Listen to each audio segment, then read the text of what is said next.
Comentábamos aquí en el programa del domingo pasado un dictamen del Procurador General de la Nación, el doctor Eduardo Casal, que pidió a la Corte Suprema de Justicia de la Nación revocar la absolución que benefició a Carlos Alberto Tejeldín en la causa AMIA. Tejeldín es el letrado que había estado acusado de haber vendido la camioneta Trafic, que fue utilizada como coche bomba en el atentado a las sedes de la DAI y la AMIA, ocurrido allá por julio de 1994 y que dejó un saldo de 85 muertos y más de 300 heridos. Vamos a hablar justamente con el doctor Tejeldín, que gentilmente nos atiende. Buen día, doctor. Marcelo Orlando lo saluda. ¿Cómo anda todo? Buen día, Marcelo. Un gusto hablar con ustedes. Gracias por atendernos como siempre y quería saber qué puede pasar, porque ahora la decisión, la última palabra, la va a tener la Corte Suprema de Justicia de la Nación. ¿Qué puede pasar si la Corte hace lugar al pedido del Procurador? Puede ser que me manden a un nuevo juicio, un cuarto juicio. Ajá. O sea, calcular que fui a 2 juicios y con el juicio 1 salí absuelto, casación confirmó la absolución con 3 camaristas de casación. Llegó a la Corte en el 2009, el mismo Procurador de la Nación dijo que no había elementos para mantener la acusación en el 2009, la Corte no le hizo caso y anuló la causa y la mandó de nuevo a juicio. En el segundo juicio, con 3 jueces distintos, salí absuelto, fui a casación confirmó, y aparte tengo un fallo de la Comisión Interamericana, que la causa es totalmente irregular, ¿no? Ajá. Pero, o sea, estamos hablando de 3, 6, 9, 12 jueces que dictaron la absolución. Ajá. La Corte en sí, yo vi el dictamen fiscal, es como que mantiene el recurso nada más, o sea, que mantiene el recurso del fiscal de casación que fue rechazado, el fiscal PLE mantuvo el recurso y en casación y la casación se lo rechazó. Entonces lo que hace el procurador es mantener para que le abran la queja, porque están en queja. O sea, no es pide que se revoque la absolución, pero en sí hizo 2 renglones diciendo que mantiene la acusación, o sea, mantiene los fundamentos del fiscal de Cámara, de PLE.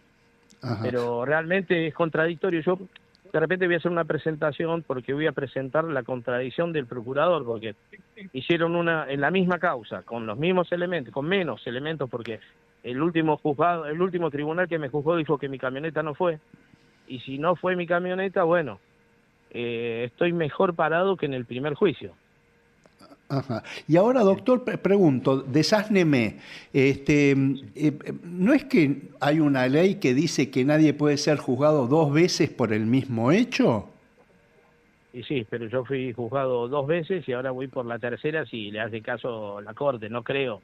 O sea, ¿cómo te puedo decir? Es como que yo como abogado penalista recurro mucho a la Corte, tengo muchos recursos presentados. Si llego a presentar la vista que presentó el procurador, y te aseguro que te lo rechazan, ¿no? Por el 280 o te lo rechazan por la acordada. O sea, pero realmente estamos hablando de muchos jueces que dieron la absolución. Ajá. Ahora, después hay temas oscuros atrás, como pasó en el 2009.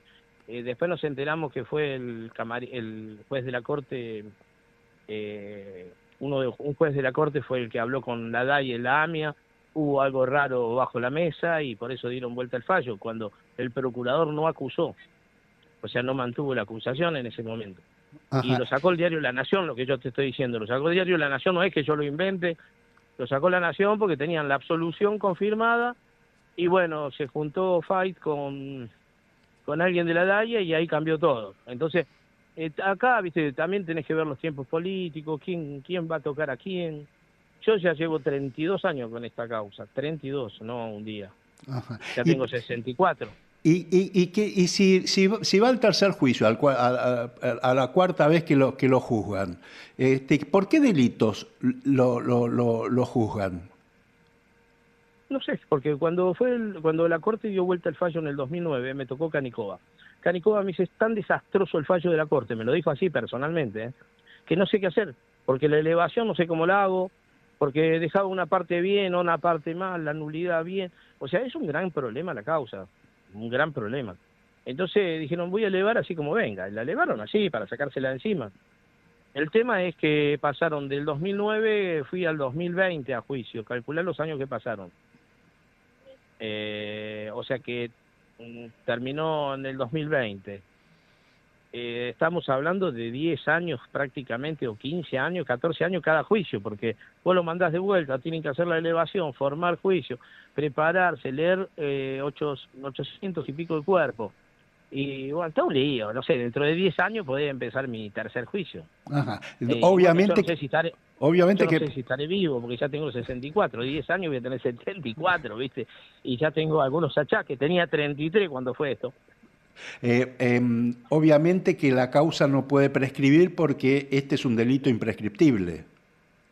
Sí, lo declararon de lesa humanidad Ajá. y de repente la prescripción no creo que corra, pero el tema que fui juzgado 2 veces, es cierto que están buscando, o sea, me juzgaste una vez, salí absuelto, la segunda absuelto, vamos a por la tercera a ver si lo condenan, nos están buscando dar vuelta al fallo como sea, ¿entendés? Ese es Eh, el tema. la última que le hago es no al imputado, no al integrante de esta causa, sino al letrado. El Congreso sancionó la ley que habilita el juicio en ausencia y este mecanismo permita juzgar sin tenerlos aquí en la Argentina a los acusados realmente, a los indicados ser los autores materiales e intelectuales de este atentado terrorista a las sedes de la DAIA y la AMIA, que son los iraníes. ¿Usted qué opina de esto del juicio en ausencia? Es inconstitucional porque la ley salió posterior y vos sabés que no se puede aplicar a un caso del año 94 cuando no existía. Eso número uno. Número dos, la causa está contaminada. Después del pago no podés acusar. Ya nos pasó en Inglaterra cuando revisaron los elementos de prueba con el embajador iraní que detuvieron en Inglaterra. Tuvimos que indemnizarlo con $200.000 porque Inglaterra dijo que no hay una sola prueba. Entonces, es un tema... Acá tenés que ver dos cosas. Las pruebas no existen. La causa está contaminada, o contaminada por el juzgado y por la política de ese momento. Pero alguien lo hizo Y el hecho. sí, por supuesto, pero no saben quién. Y pasaron 32 años. Y estuvieron 20 años diciendo que era una tráfico y vendí yo, y en el último juicio dijo que mi camioneta no fue. Está bien claro en la resolución. Podés estar de acuerdo, no estar de acuerdo, pero dijeron que mi camioneta no fue. Y si no fue mi camioneta, lo único que dice el tribunal que el motor fue hallado, o sea, partes del motor con el número, fue hallado como sembrado, puesto a propósito. Y esto puede ser un servicio de inteligencia, puede ser la Mossad, puede ser... Vos te podés conjeturar lo que se te ocurra porque al no haber prueba, todas son conjeturas.